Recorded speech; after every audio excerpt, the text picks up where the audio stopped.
Alors, je voudrais revenir au regard de l'astrologie mondiale, mais pas seulement, à la notion de paix et de guerre. Rien n'est plus opposé que la Première et la Deuxième Guerre mondiale. Je veux dire, astrologiquement, d'après mon système, la Première Guerre mondiale est sous le signe de la solstitialité et la Deuxième Guerre mondiale sous le signe de l'équinoxialité. On va faire pire.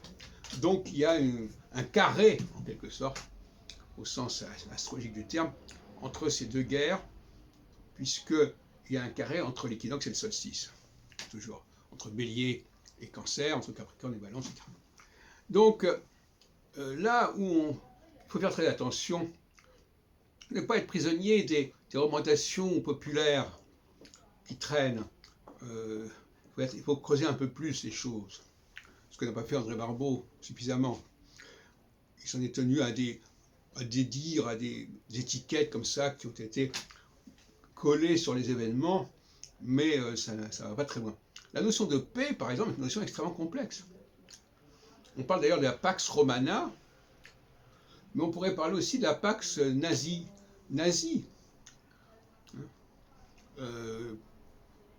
L'Europe, une fois que les nazis ont mis la main sur l'Europe, c'était la paix quelque part. Et même en 1938, lorsque Daladier est revenu des accords de Munich, on a dit il a sauvé la paix. En période équinoxiale, c'est la paix qui est importante. C'est la paix qui est radicale, qui est essentielle.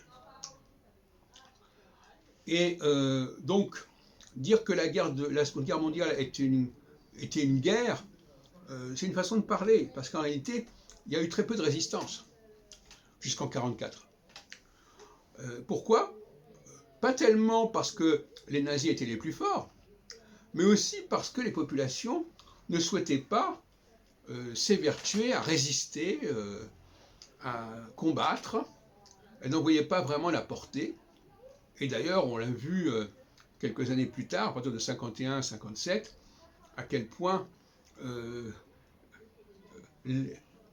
la situation pendant l'occupation aura inspiré la situation lors de la création de la Communauté européenne. On avait l'Allemagne et la France au sein d'un même ensemble, aussi bien en 1942 qu'en 1954. Donc, il ne faut pas se leurrer. Et alors, en renversement, la socialité, c'est la guerre. Nous sommes actuellement en période de socialité, c'est la guerre. Ça veut dire quoi la guerre? Ça veut dire que les gens ne cherchent pas la paix. Personne ne cherche la paix.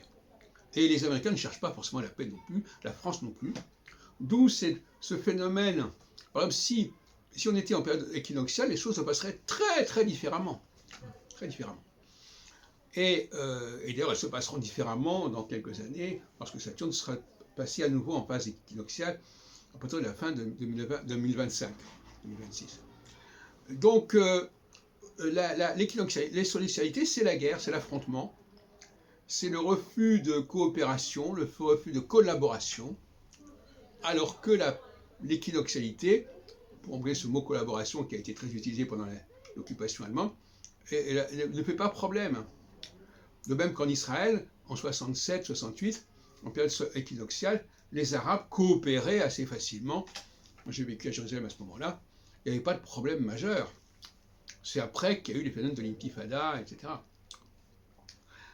Voilà, donc il est possible que dans mes analyses antérieures, il est possible que je n'ai pas été aussi clair que cela, parce que je n'avais pas encore compris certains paradoxes. La conquête, c'est pas forcément la guerre.